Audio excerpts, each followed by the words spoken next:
Okay, perhaps the biggest thing that we're going to be learning in organic chemistry that's kind of similar to resonance that we just talked about is pushing electrons.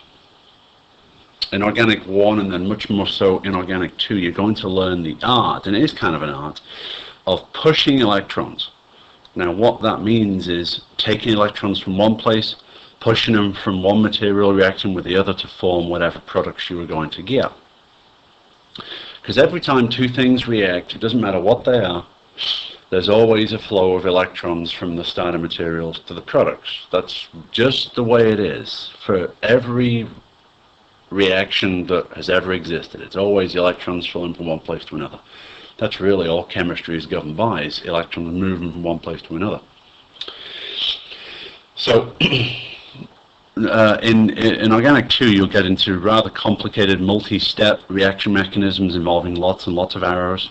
But in order to get there, we have to start from the basics. And so what we'll do here is I have a couple of things where we're going to see how you can actually take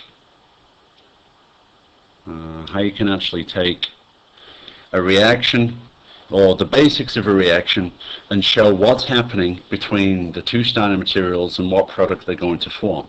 And then there are more complex examples where we'll give the products, and you have to show how the electrons move to get from the starting materials to the products.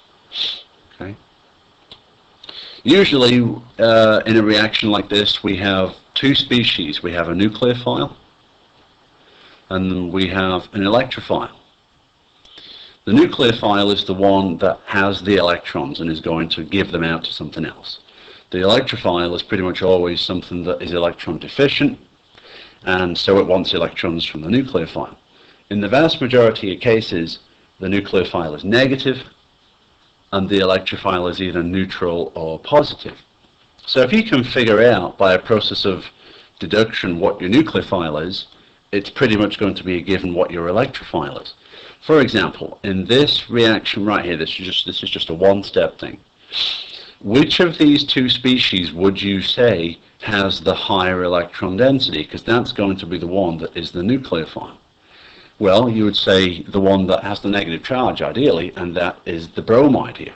So if that's your nucleophile, then this guy, this originally was methane, but it's lost a hydrogen, and the electrons went with the hydrogen. So we have a carbon that's missing two electrons. Its octet is not complete. So therefore, its electron port's looking for electrons. It's the electrophile. So the electrons flow from the nucleophile to the electrophile. Okay. Now this is kind of personal preference. You can show the electrons moving from a pair of electrons or from the charge. It doesn't really matter. It's actually more accurate to show them coming from the electrons because that's what they are. The biggest issue is where the electrons are being moved to. And in this molecule, it should be pretty clear to see where the electrons are going to. The hydrogens are actually all fine.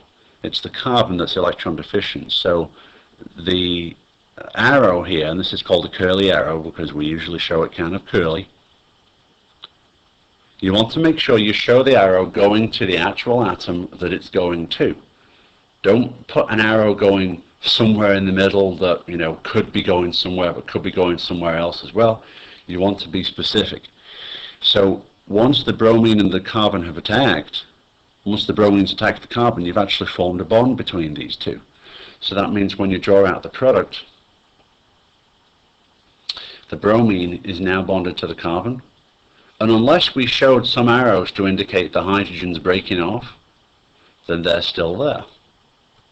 Okay? Now, the 3 electron pairs around the bromine that we didn't react, they stay there. So this is the product of this first reaction. Okay? Now let's look at the one down here.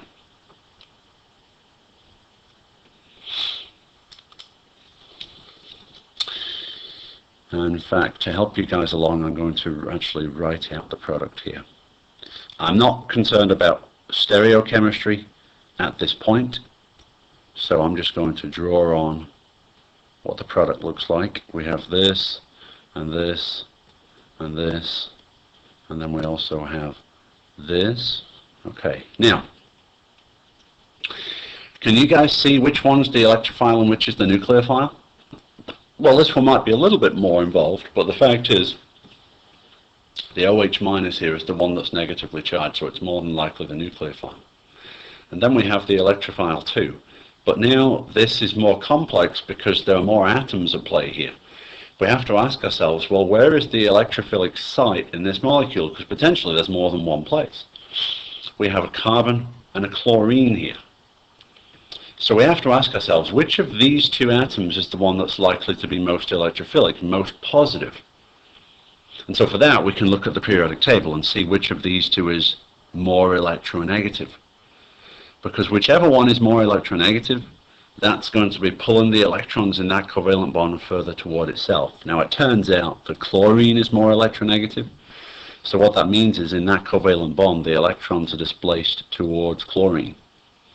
And electrons being negatively charged will make that covalent bond slightly negative on the chlorine and thus slightly positive on the carbon. The little delta symbol means slightly or small. So which of these two atoms then do you think is the one that the oxygen from the OH minus attacks? Well, the carbon's the most electrophilic, it has the plus charge, so that's the one that gets attacked.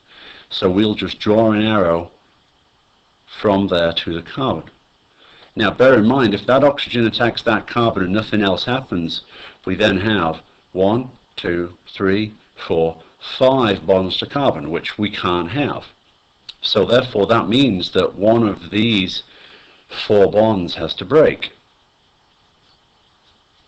Now what does the product show here? Which of those 4 bonds has broken? Which group has come off? We will see exactly why this is later on, but can you guys tell that it's definitely the chlorine that left? So therefore, which of these 4 bonds should we show breaking? Well, it should be the one between carbon and chlorine. And that's what we'll show. The chlorine comes off with a negative charge, meaning the electrons went with the chlorine, because this bond had to break to allow the carbon to retain its 4 bonds in the product. Okay. If we're going to be complete and put our lone pairs on here, the oxygen had 3 lone pairs originally. It used 1 of them to form the bond, so there should be 2 left. And then the chlorine here, if I draw these on, the chlorine originally had 3 lone pairs. This sigma bond broke and gave the chlorine essentially these 2 electrons, meaning the chlorine, now a chloride because of its negative charge, has all 4 lone pairs. So we have pushed arrows in 2 very simple mechanisms. Okay, and on the next slide we're going to do a couple that are a little bit more complicated. Okay, so if everybody is clear with that, we're going to move on to a couple of more complex examples. Okay, so these 2 reactions are the same sort of thing as we had over here. We have starting materials that notice are missing lone pairs and charges and things. And then we have the product. All right.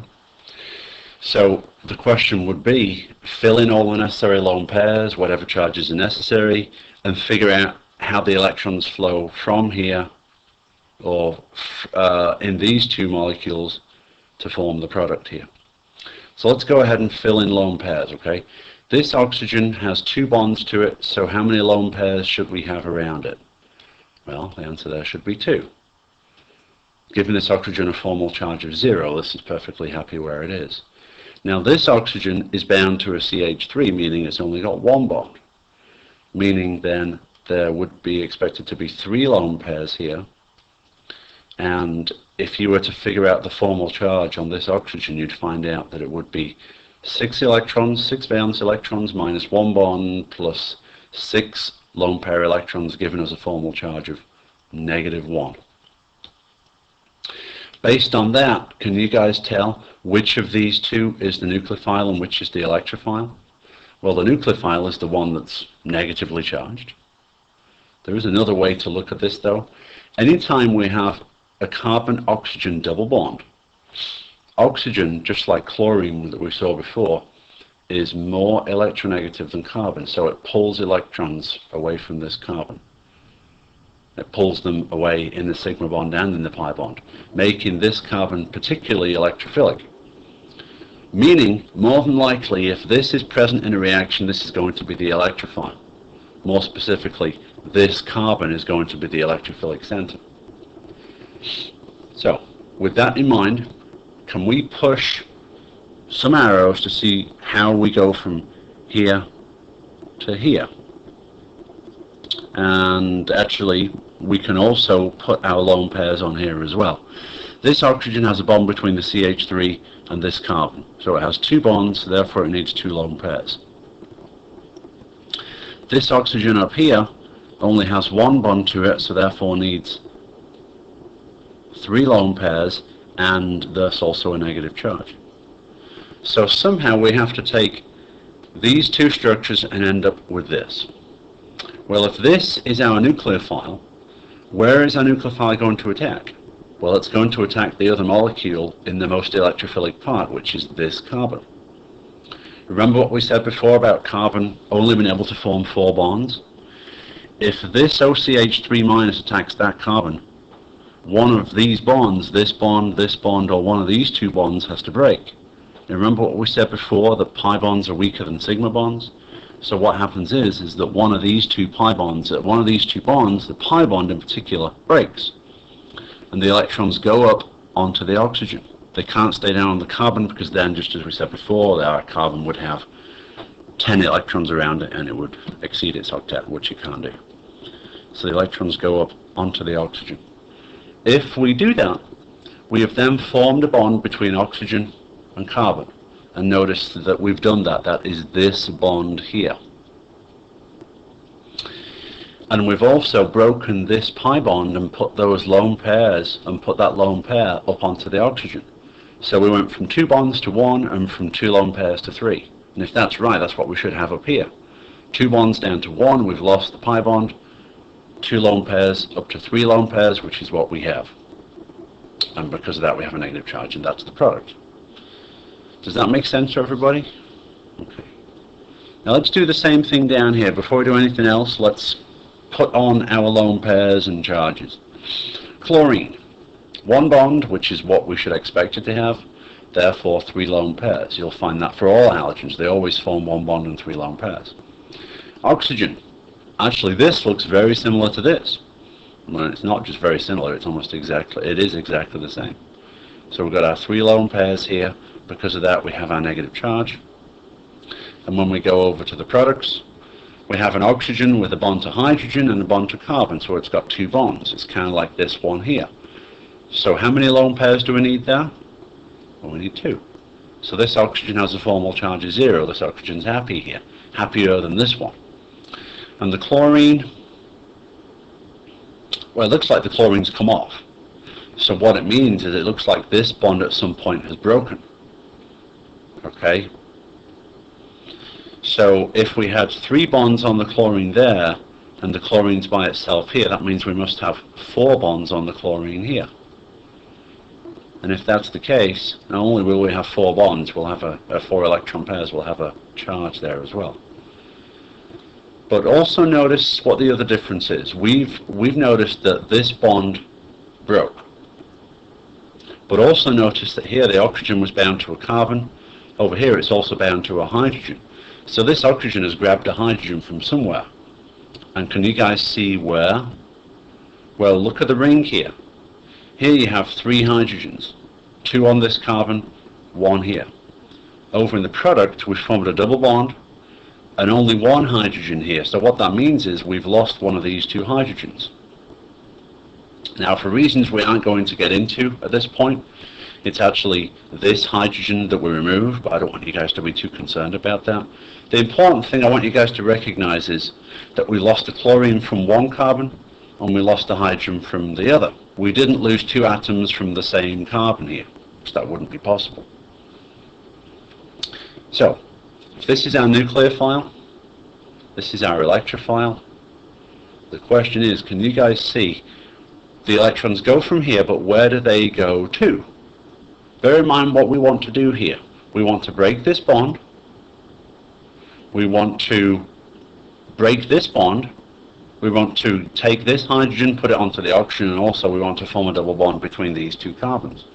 And we can do that with a series of arrows. So let's just do this stepwise. The electrons from the oxygen grab that hydrogen. And this bond here has to break. And so this bond is going to break and those electrons are going to go somewhere. If this bond breaks, it's going to take its electrons and put them either onto this carbon or into this bond. If we put them onto that carbon, it doesn't get us to this product. Okay? It also makes a very unstable species. Also, it doesn't allow us to remove the chlorine. So when we see something like this, in the vast majority of cases, this atom grabs the hydrogen, these electrons break away from the bond, and they go into this bond here. And when they go into this bond, they form a double bond, which is what we have here. But when we do that, notice what would happen at this point. We have a double bond here, and we still have 3 bonds coming off this carbon, giving us a total of 5.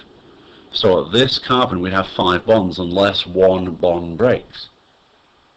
Now, according to the products, did the hydrogen break off or did the chlorine? Well, turns out, well, hopefully you guys can see it turns out that the chlorine breaks off.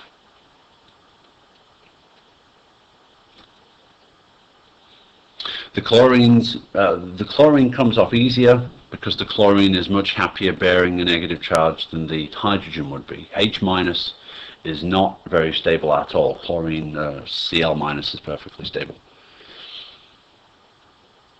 So depending on the complexity of the mechanism you're trying to show, you're either going to be doing 1 arrow, maybe 2 arrows, or maybe even 3 arrows, or perhaps even more. By the end of the semester, you'll be used to drawing mechanisms with more arrows than 3, and for next semester it'll be quite a few more than 3. But that is a primer to the basics of pushing electrons in reaction mechanisms.